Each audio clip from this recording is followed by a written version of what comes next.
Hello students, welcome back. Okay, so we were discussing our chapter 3 HTML forms. Okay, we discussed about how we can define forms, and before customizing the forms, before designing the forms, we have to specify your form tag and everything. We discussed about this under your HTML tag and your body tag, right? And then we discussed about the methods, your get method and your post method. Like post method is more secure than your get method and it involves 2 steps, whereas get method involves just 1 step, right? And it is used for your shorter information, while post method is used for your lengthy information, right? So we discussed all these things.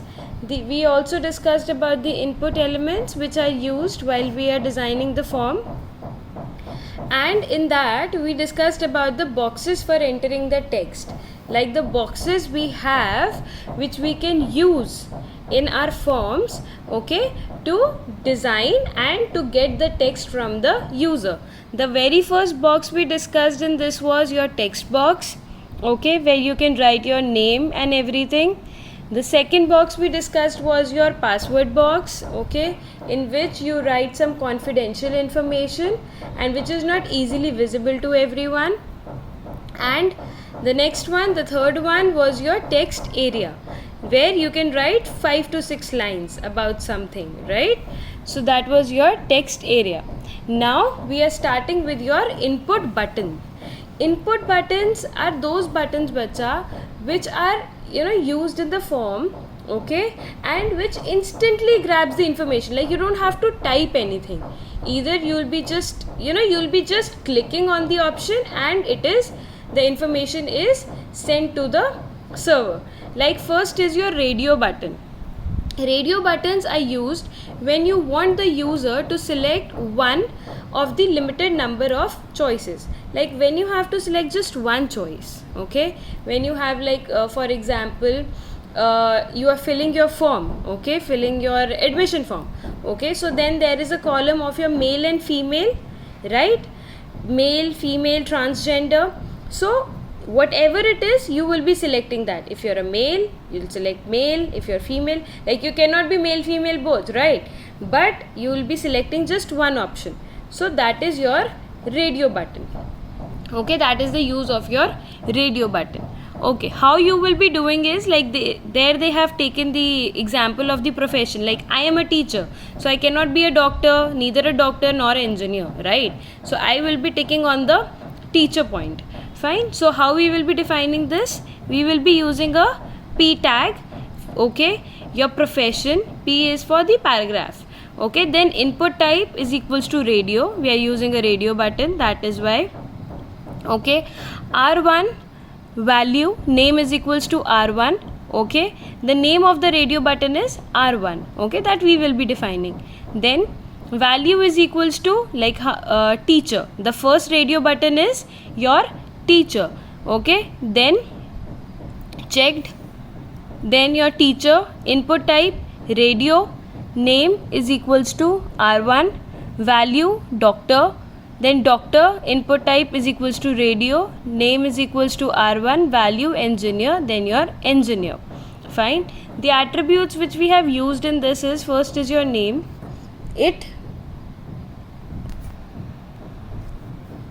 So the attributes are your name. It assigns the name to the radio button. Next is your value. Specifies the value that is to be returned, okay, to the server if the radio button is selected, okay, because you will not be returning the answer. What you will be returning is, you will be returning the value, okay. The answer will be easily fetched after that. Then checked sets the default value in the radio button. It is set as checked, but when you check it, okay, then the value is returned. Next is your checkboxes, okay.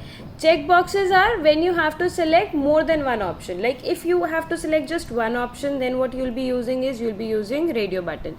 But if you have to select like more than one option, okay, then what you'll be selecting is, you will be going for your checkboxes. Checkboxes are used when you want the user to select one or more of the limited number of choices, Okay, like hobbies, the example which is given here in the book is about your hobbies. Hobby can be one also, hobbies can be 2, 3, as many hobbies you want you can have. Okay, so there you will be using your checkbox. Okay, how you will be specifying this is, first the same process we'll be following like your p tag, my hobbies, input type is equals to checkbox. Okay, there we took radio, here we are taking your checkbox. Then name C1. Okay, value is equals to cricket. Okay, then you have pushed cricket over there. Input type is equals to checkbox, name C1, value is equals to morning walk. Then you pushed morning walk over there. Then again input type checkbox, name C1, value yoga. Okay, then checked and then you pushed yoga over there. Okay, that's how you will be designing. The attributes are same. First is your name, assigns the name to the checkbox. Then value, the value to be returned to the server. Checked, sets the value, sets the default value to checkbox. It sets the default value which will be like everywhere. Then your pop-up box. Okay, it allows the user to choose one item from the list. Like if you have a list, you will be creating a drop down box. Okay, and there you will be clicking on the button on the right corner. Okay, then you will be having a list of options.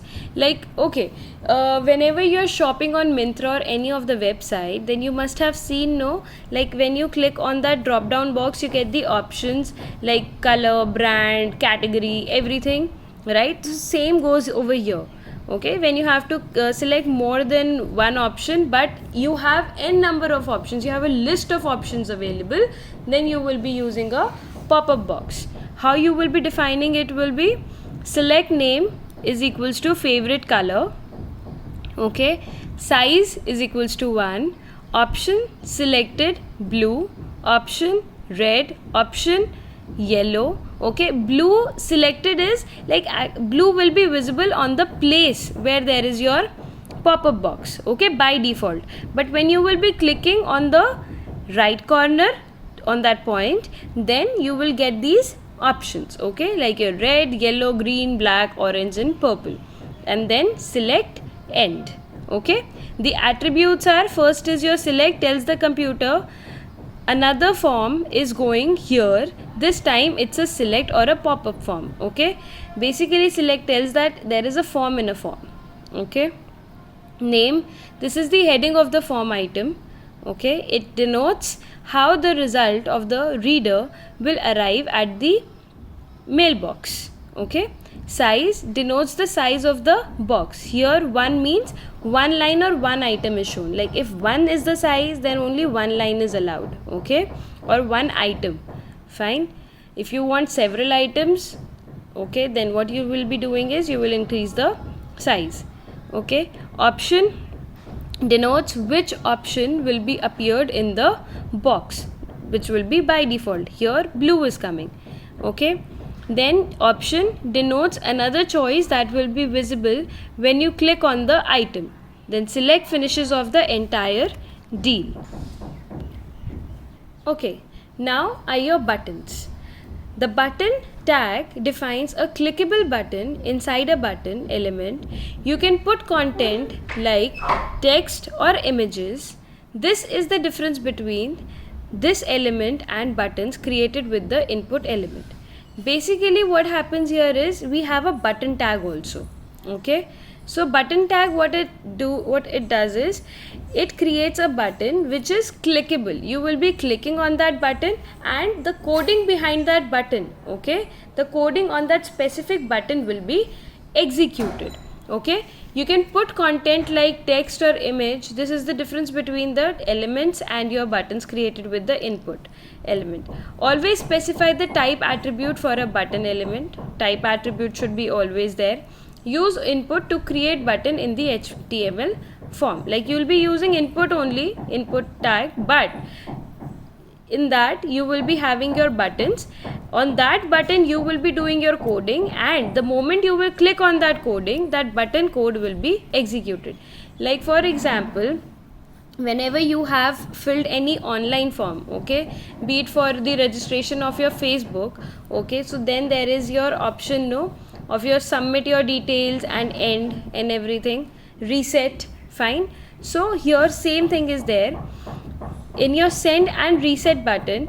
Now you have placed, like you can see here, first name Sanjeev, last name Thakur, okay, then there is a submit button and your reset button. This is a button, okay. The moment you will click on the submit button, the coding on that button will be executed, and the moment you will click on the reset button, all the fields will be emptied. That is the coding of your reset button. So now you have placed all the form items you want on your page.